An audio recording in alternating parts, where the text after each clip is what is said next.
Alors j'avoue que ce sujet, il est incroyable.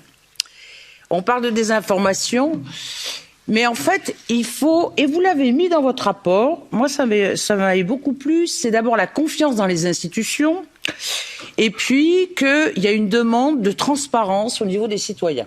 Bon. La confiance dans les institutions, ça a été un élément très important. Et il y a eu plusieurs reportages qui ont montré que les institutions, elles n'ont pas été tellement cohérentes aussi. Moi, je prends l'exemple de la France, hein, où au début, on nous disait que les masques servaient à rien. Après, il fallait prendre des masques. Et ça entretient aussi chez les gens une méfiance. Et quand il y a méfiance, eh bien, les gens cherchent. Et puis, la deuxième chose qui a été très importante, c'est la crédibilité. Et là, on avait beaucoup d'experts, qu'ils soient médecins ou chercheurs, et qui avaient des liens d'intérêt avec les laboratoires pharmaceutiques. Alors ça adoube en quelque sorte la méfiance. Alors moi, je voulais vous prendre quelques exemples.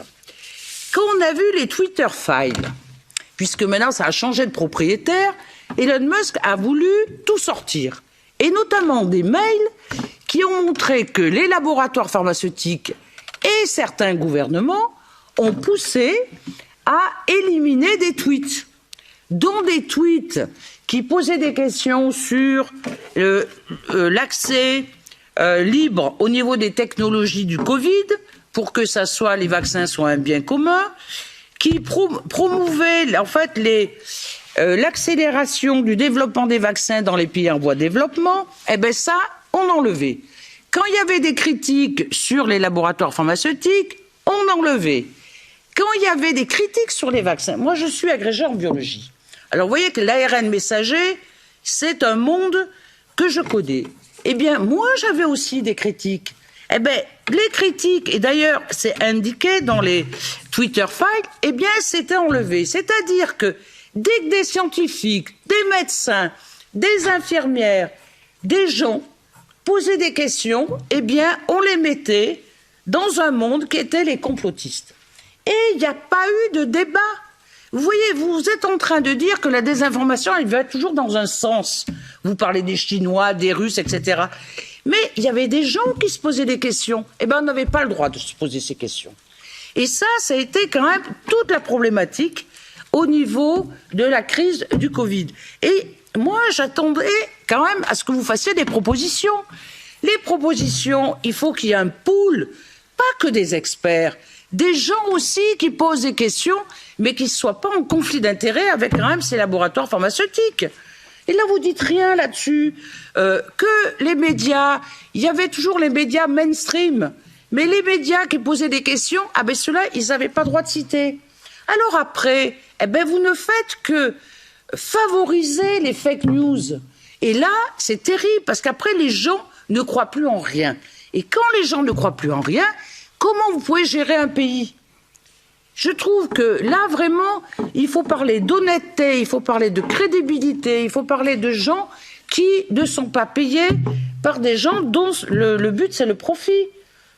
Je trouve que vous n'êtes pas assez critique par rapport à ce qui s'est passé dans l'histoire. Parce qu'il y a eu quand même aussi la grippe H1N1, dont on aurait pu tirer des enseignements. Alors, moi j'avais une question à vous poser pour savoir si on est dans le monde de la désinformation, de la mésinformation, du mensonge d'État. Où est-ce qu'on est?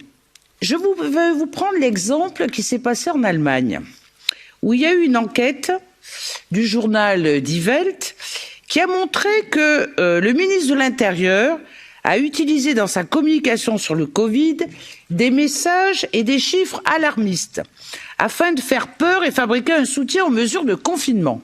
Alors qu'est-ce qu'il a fait? Eh ben, il est allé voir des chercheurs en disant essayez de m'établir le pire scénario. Et donc il a joué sur les chiffres de morts par rapport au Covid, et en disant si le gouvernement n'agit pas, 70% de la population pourrait être infectée, le nombre de morts pourrait s'élever à des millions. Et il a cessé de répéter ça, c'était le ministre Seehofer en mars et en avril 2020. Est-ce que ça, pour vous, c'est une stratégie qui fait mieux accepter le fait d'avoir des mesures plus coercitives, parce qu'il y avait le confinement, il fallait pousser des gens à se faire vacciner, etc. Donc, voilà, moi je trouve qu'on parle de désinformation, tout ça, mais qui l'a fait, à quel niveau? Donc là, il a été quand même très critiqué, et j'aurais voulu avoir votre avis.